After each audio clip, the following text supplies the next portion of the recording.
বেঙ্গালুরু শহরের সবুজে ঘেরা মনোরম একটি hotel, the Green Path eco hotel.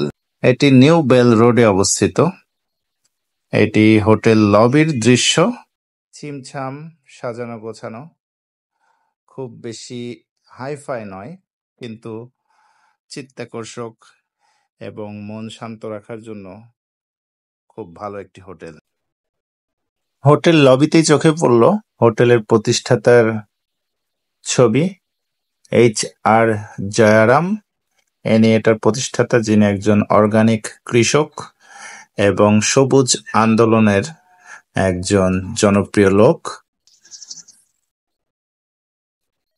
চতুর্থ তলায় আমাদের রুমের বারান্দা থেকে যদি আপনাদেরকে ভিউ দেখায়, এই যে আশেপাশে দেখতে পাচ্ছেন, এগুলো কিন্তু স্থানীয়দের বাসা। এই যে দেখুন, এগুলো স্থানীয় বেঙ্গালুরু বাসিন্দাদের বাসা।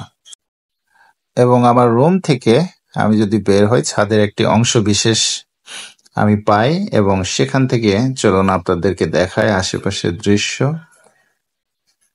এটা সেই ছোট্ট ছাদের একটি অংশ।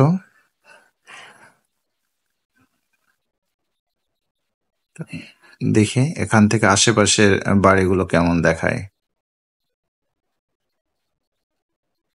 দেখেন, বেশ সুন্দর মনোরম বাসাগুলো। এবং একটা জিনিস চোখে পড়লে, এখানে সব জায়গায় কিন্তু সবুজ গাছপালার সমারোহ। এরা যখন রোড বানায় তখন গাছগুলো রেখেই বানায়, হয়তোবা এরা গাছ কাটতে নিরুৎসাহিত করে। এবং এখন কিন্তু সকাল 6:30 বাজে। এবং ওই যে দূরে রামাইয়া মেমোরিয়াল হসপিটাল, যেখানে আমাদের প্রোগ্রাম এবং ট্রেনিং, এখান থেকেই দেখা যাচ্ছে। হোটেল লবির পাশেই কিন্তু ডাইনিং স্পেস, এখানে কমপ্লিমেন্টারি ব্রেকফাস্ট দেওয়া হয়। এখানে কি কি খেলাম তা রয়েছে আমার অন্য একটি ভিডিওতে। হোটেল লবি থেকে বাইরে বের হওয়ার পথে চোখে পড়ে গৌতম বুদ্ধের একটি স্বর্ণালী মূর্তি। গৌতম বুদ্ধ যেমন শান্ত সৌম্য, তেমনি এই হোটেলটি।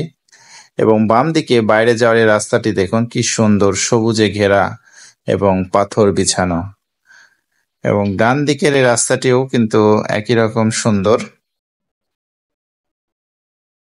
এবং রাতের বেলায় এই রাস্তাটা এমনই দেখায়, অত্যন্ত সুন্দর।